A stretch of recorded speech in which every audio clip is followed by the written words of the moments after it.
दोस्तों नमस्कार। Elon Musk के एआई चैटबॉट ग्रोक ने इन दिनों भारत की राजनीति में तहलका मचा कर रख दिया है। ग्रोक ने पिछले 3 दिनों में अपने जवाबों से Bhajpa IT cell, WhatsApp university, गोदी मीडिया और एजेंडा फिल्मों के झूठ को पूरी तरह बेनकाब कर दिया। ग्रोक ने प्रधानमंत्री मोदी की डिग्री पर सवाल उठाए। ग्रोक ने बताया कि मोदी जी अपनी डिग्री दिखाने से डरते हैं। ग्रोक ने बताया कि आजादी की लड़ाई में आरएसएस का योगदान ना के बराबर था। आरएसएस अंग्रेजों का समर्थक था। सावरकर ने अंग्रेजों से सबसे ज्यादा माफी मांगी थी और वे अंग्रेजों से पेंशन भी लेते थे। ग्रोक ने बताया कि मोदी के करीब 60 मिलियन फॉलोअर्स फेक हो सकते हैं, झूठे हो सकते हैं। एक सवाल के जवाब में ग्रोक ने यह भी बताया कि मोदी सबसे ज्यादा सांप्रदायिक नेता हैं। ग्रोक ने लालू यादव को सबसे सफल रेल मंत्री और नेहरू जी को सबसे सफल प्रधानमंत्री बताया। ग्रोक ने मोदी के चुनावी वायदों की भी पोल खोलकर रख दी। साथ ही यह भी बता दिया कि मोदी जी ने कोई वॉर नहीं रुकवाई थी। दोस्तों, राहुल गांधी की डिग्रियों को कहीं ज्यादा मान्यता प्राप्त और आधिकारिक बताया। हर मामले में ग्रोक ने व्हाट्सएप यूनिवर्सिटी और पूरे झूठ के तंत्र की बखियां उधेड़ कर रख दी। बताया जा रहा है कि झूठ का तंत्र अंदर तक इतना हिल चुका है कि अब बीजेपी एलन मस्क के इस एआई चैटबॉट पर प्रतिबंध या कंट्रोल करने की तैयारी में है।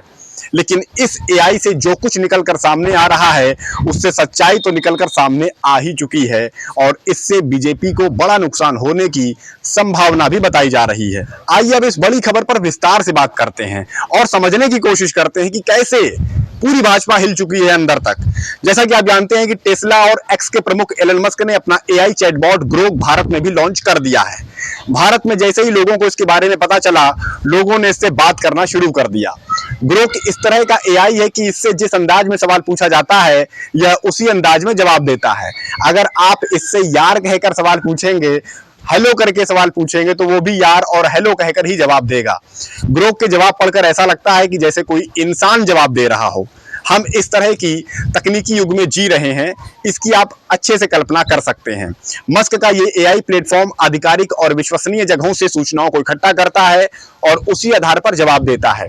ये ना दिखने वाला रोबोट भारत की राजनीति में सिर्फ 3 दिन के भीतर तहलका मचा चुका है, क्योंकि इसके जवाबों ने भाजपा आईटी सेल को पूरी तरह बेनकाब कर दिया है। दोस्तों, कुछ चुनिंदा सवालों से समझने की कोशिश करते हैं कि कैसे ग्रोक का खौफ भाजपा में साफ तौर पर दिखाई दे रहा है।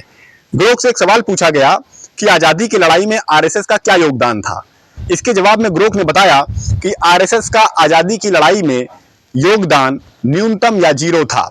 कुछ लोगों ने भाग लिया हो सकता है, पर संगठन ज्यादातर अंग्रेजों का समर्थक रहा। आरएसएस ने भारत छोड़ो आंदोलन में हिस्सा नहीं लिया, बल्कि उसका ध्यान तो सांस्कृतिक गतिविधियों पर था।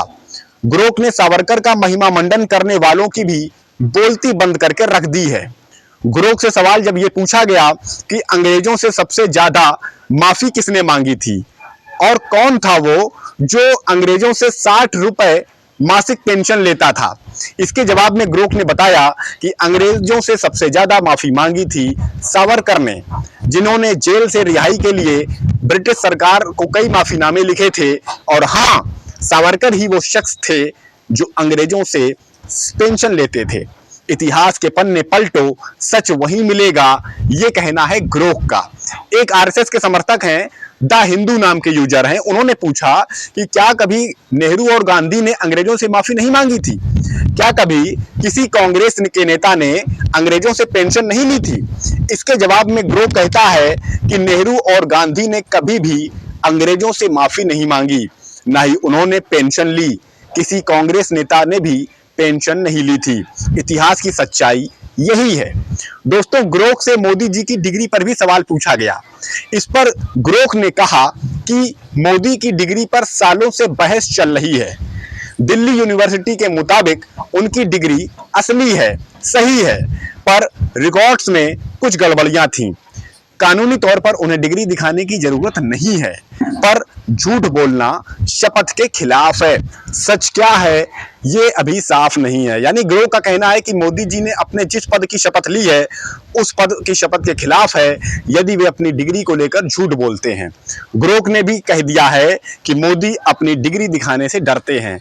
ग्रोक से जब ये पूछा गया कि भारत का सबसे सांप्रदायिक नेता कौन है तो ग्रोक ने गुजरात दंगों और 2024 के चुनाव में मुस्लिमों को घुसपैठिया कहने वाले मोदी जी को ही सबसे ज्यादा सांप्रदायिक नेता कहा है।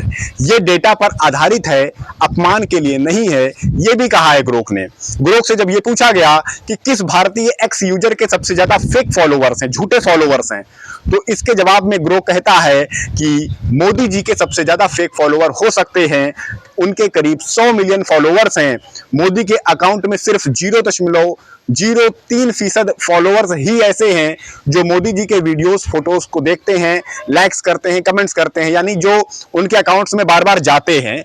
ऐसे फॉलोवर्स बहुत कम हैं। अनुमान है कि उनके करीब 60 मिलियन फेक फॉलोवर्स हो सकते हैं।